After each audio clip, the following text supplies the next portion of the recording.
Hey there, what's up? In this video, I'll give you a quick guide on how you can enter journal entries in Zoho Books.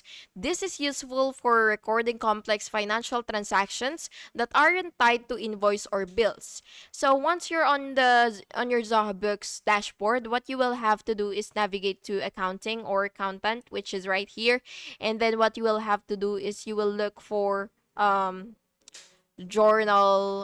journal entries or journal manual journal. So what you will have to do is just click that, and once you're here, what you will have to do is you will enter the date and reference, which is this and this, and then of course you will add accounts if it is available for you, of course, and then you will choose debit and credit accounts and input amounts accurately.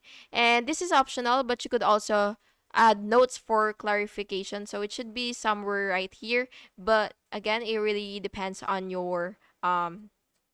the layout of your version or the version that you have. So yeah, once you see that, you can just fill out that.